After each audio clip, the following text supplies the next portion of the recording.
the way in which we framed the South Asian security puzzle really bothers me. As it presently stands, we talk about staying in Afghanistan, among other reasons, to stabilize Pakistan. Of course, there are several other reasons that are Afghan-specific. But whenever I say that our priorities are reversed, I'm usually given the usual formulation. If you care about Pakistan, then you need to care about what happens in Afghanistan. And I'm actually going to argue that this vector of causality is perversely in reverse. Even if you took away Pakistan, this is not to say that Afghanistan doesn't have enormous challenges. It certainly does. But I think we can make a strong case that Pakistan's strategic calculus vis-a-vis its neighborhood in many ways overdetermines the insecurity that will persist in Afghanistan. And I'm not convinced that this counterinsurgency effort, as it's been defined and then subsequently redefined under Obama, is really much better when you actually look at the outcomes. So what was clear, hold, build under Obama, as we know, has become clear, hold, build, and transfer. But if you look structurally at each of those steps, we still come up with the basic problem of math, right? It's true that we've had an increase in troops, but this is still an economy of force operation, right? Petraeus, the author of FM 324, he now knows it for real because now he owns it. We don't have the numbers to operationalize the doctrine that he himself has written, right? We do the math. It's between 400 and 500,000. We're absolutely nowhere near that number. And I'd like to pick up something that General Nicholson said because I think it actually merits significant attention being paid to it. When General McChrystal put out his interim commander's assessment in August of 2009, everyone picked up on one thing, and that was the troop increase. How many troops we have, what the troops do. No one picked up on the other very clear issue that he identified with such specificity, and that was the civilian contribution, where civilian contribution not only meant international civilians, but it also specifically meant having an Afghan partner dedicated to providing clean governance, dealing with corruption, and all the stuff that we don't need to rehearse again because we've heard it repeatedly. And within weeks of that report being released, we also saw election fraud on an industrial strength. And yet what everyone focused on in that damned commander's interim assessment report was the troops. You couldn't get a journalist to care about, and it was really just astonishing that they were harping on troops in light of all of the things that had just played out. And in fact, the Karzai government has retrenched from every promise on good governance that he's made at any of these traveling roadshows. Now, we also have to be very clear that the Karzai that stands today is the Karzai that we have helped. I'm hoping that Daoud Yaqub will talk about this, but there is no paucity of culpability on the international community side with the grotesque and perhaps felonious way. I said felonious, that's probably not even a real word, but I struggle with words when I try to ponder the criminality with which we have tried to do reconstruction and the way in which we have tried to deliver aid. I thought it was astonishing that some 18 months ago, the US Congress wanted to have a hearing on the ways in which contractors were paying the Taliban to get their products into Afghanistan. And one of the dudes called me up, and I was like, you have to be friggin' killing me. I mean, how do you expect these guys, if you want to outsource your flipping military operation and you don't want to have Marines protecting your convoys, how do you really think this crap is going to land up in Bagram or in Kandahar? Give me a break. And we've known this. So, and it just is a Libra, it's intolerable. So we have DEA pretending to care, and in fact it probably does care about counter-narcotics with Ahmed Wali Karzai. Well, the CIA is paying the guy, right? We want to say that we're worried about money getting to the Taliban through our supply lines, but there's really no way of getting around this. In fact, one of the things that just, I have to say I had a good laugh over it. Who was in a swivet over the 140 trucks that were getting blown up in Torcom and thought the end was near? Anyone? Anyone? Folks were screaming, oh my God, the G-locks are shut down. I said, just wait, the mafia is going to sort this out. By Monday, this thing is going to open up. Why? Because the Taliban want their money. Everyone wants their money in terms of the payoff structure that allows these trucks to move from Karachi to Bagram or to Kandahar. Think about it. If you were a dedicated counterinsurgent, you would be parking yourself there at Torcom and blowing up those things because they can't go anywhere. They're completely backed up. So the question is not, what do we do about it? The question is, why isn't this happening all the time if you had a dedicated dedicated insurgency? The fact is, everyone is being paid off. So it's very difficult for me to feel as if the occasional positive results that come out of Afghanistan at the tactical level, and to be clear, I have all confidence that Marines can kill every person that they have to kill, but that's really not the issue here.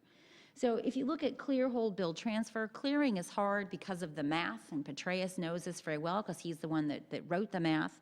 It's also difficult because who are the insurgents? I'd like to get, anyone have felons in the family? I've got felons in the family. All right, wrong crowd with the felons, but I got them.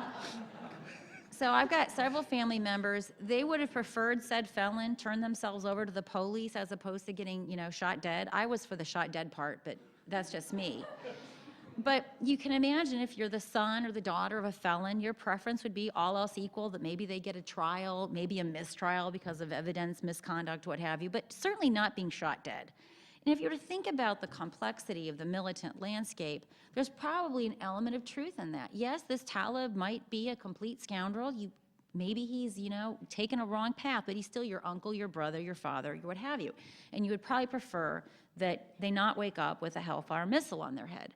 So we have significant problems with how we think about clearing and trying to identify who the enemy is. And let me give you, I was in Swat over the summer, and it really comes home when you actually talk to families. So I was hanging out in Swat. They have their own Taliban. It's not the same Taliban, so I don't want to create this illusion that they're all the same. But I think there were some structural similarities. So my student, they live in a compound house. They have 3 houses on each corner, and then there's the mosque the Taliban took over. So my student at Lums University, one of the most liberal universities in Pakistan, played soccer with the Taliban, right? His uncle was an absolute pro-Talib supporter. His father was a defense attorney who are getting off people that tried to kill the Taliban. And on top of that, he introduced me to his cousin that said to me, I'm going to go kill Americans in Afghanistan. I'm training with Lashkar-e-Taiba. I'm like, well, good luck with that. I'll check in with me in a year and see how that works out for you. But I mean, so, but this is the household in Swat, which is only relatively newly come under the sway of the Pakistan Taliban as a social movement. Imagine how complicated such a household might be if we were talking about a household in Helmand. So clearing is obviously very difficult. Holding is also difficult for very similar reasons. We have a lack of troops. We're trying to build Afghan national security forces. I don't need to bore you here with the problems with that, but as we all know, they're really quite numerous. And building, unfortunately, comes back to this civilian problem, which, again, doesn't need to be stressed again by me because the problems here are all too obvious. I will give Obama credit. Under the Obama administration, we now are having and Ciara can talk about this more, about 1,000 or so civilians, which is a huge improvement of the Bush administration, which had 300. In contrast, about 300 of the 1,000 in the Obama administration civilians are leaving Kabul and getting into the districts. In contrast, the 300 people during the Bush era tended to stay in Kabul. And then obviously transferring. Transferring is going to be huge if we stick to the criteria that we've laid out. And if that were really the case, I'm not even optimistic that 2014 is even reasonable. And what ultimately bugs me about all of this is that we're really deferring the most significant security threat, in my view, in the region, and that's Pakistan. And the reason, and this has bothered me, and it bothers me ever more with every single year, and the reason is really quite simple. As long as we have a counterinsurgency footing in Afghanistan, Pakistan remains a secondary theater. And let me just not put a fine point on this. We have given, I'm a sister of soldiers, this makes me so flipping angry. We've given them $19 billion. They support the Taliban, which kill our troops. Al-Qaeda is not killing our troops, the Pakistanis are. And nothing, absolutely nothing changes this. Lashkar-e-Taiba, which we all know from Mumbai, had been targeting us in Afghanistan since 2004. And we do absolutely nothing about this. Why? Because 90-ish%, depending on the actual number that you're looking at and the source, of our logistical supplies move through what's called the GLOC, the ground lines of control through Pakistan, right? So if we have troops that need to be supplied, we need Pakistan, which means that we will accept any level of perfidy, no matter how much money we've given them, because we can't do anything else. And it illuminates appalling interagency discord. So we can talk about DEA versus CIA when it comes to narcotics. Let's talk about CIA versus DOD when it comes to the Taliban or Al-Qaeda or Lashkar-e-Taiba. CIA wants more than anything to keep Pakistan's cooperation on Al-Qaeda. It's virtually the only cooperation we have on an enemy that we believe is an enemy versus an enemy that Pakistan believes is an enemy. But yet, even doing something as trivial as bombing with a drone a Lashkar-e-Taiba camp is absolutely impossible because the CIA is so worried the Pakistanis will freak out and renege on our support. So the complexities with Pakistan are just so maddening because Lashkar-e-Taiba is a group that far more than the Afghan Taliban could even aspire to threaten our security in ways that are both direct and in ways that are indirect. They remain the single most likely precipitant of an Indo-Pakistan conflict with all of the things that we worry about. Lashkar-e-Taiba has an international network, unlike the Taliban, who are not intimately linked to Al-Qaeda in ways in which we are constantly told. The Punjabi Deobandi groups in Pakistan are. So if you want to commit an act of violence in London, you don't go through the Taliban, you go to Jaish-e-Mohammed or Lashkar-e-Jungvi or Sip-e-Sabe, Pakistan. And we know this is important because if you look at the legislation, the Kerry-Lugar-Berman legislation, which tried to put a lot of money on the civilian side to Pakistan, but after a lot of outrage over Pakistan's persistent perfidy, it conditioned security assistance.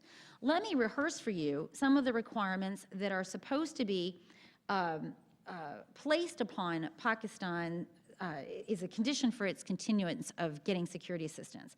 It is supposed to stop, shut down, and eliminate the training bases of the Afghan Taliban, Lashkar-e-Taiba, Jaish-e-Mohammed. This doesn't require some sexy metric that we know folks love to have in DOD on a PowerPoint slide. It is a simple yes or no question. The answer is clearly no. Have they done anything about anti-money laundering? No. And I could go through every single one of those criteria of Kerry-Lugar-Berman, and the answer is most clearly no in many cases, and on the most optimistic side, well, possibly marginally if I had a Quaalude. State Department hasn't even begun the process of certification. And why? Because any person that would stand before to do this would have to perjure themselves. Now, fortunately, there are no positive people that are willing to misrepresent reality before Congress, but even if there were, there is a waiver. So we never really have to hold Pakistan accountable to the requirements of our own legislation. So let me say in the 2 minutes that I have left, Vice President Biden was right. And I think history is going to prove that he was right. Had we taken a counterterrorism plus, had we refocused our strategic interest on the Al-Qaeda elements, not the Taliban, who are really a bunch of yokels with flip-flops. I mean, I just don't even understand the fixation of the Taliban. But he was right, in my view. Had we refocused and brought back why we're there in the first place, we would have realized that it's Al-Qaeda, not the Taliban, that's our problem. That Pakistan is actually more of an enemy, not a friend, right? I hate to say this, I'm a big supporter of Pakistan. I love the place dearly, but they are really screwing us. The Haqqani network, which they view as an asset, is killing our soldiers, right? So I cannot be persuaded by the foes of Vice President Biden that had we taken a counterterrorism plus approach that we would have had worse intelligence than we have today. Why would that be the case? When you stop engaging in the counterinsurgency offensive, which everyone hates anyway, why would your intelligence worsen rather than improve? Especially if you negotiated a strategic partnership with Karzai that allowed you to maintain a presence in important bases and continue the training function. But the most important thing that I'm going to argue in conclusion that posture would have done is it would have allowed us strategic space to get real about Pakistan, get real about Al-Qaeda, which is in Pakistan, get real on Al-Qaeda's allies that are in Pakistan, and then I would argue most importantly, try to find some way of genuinely enforcing our law to get Pakistan to act on these militant groups that are savaging not only the region, but ultimately our interests. And right now, we simply cannot do this with the present counterinsurgency posture that we've persisted in taking in Afghanistan. Thank you.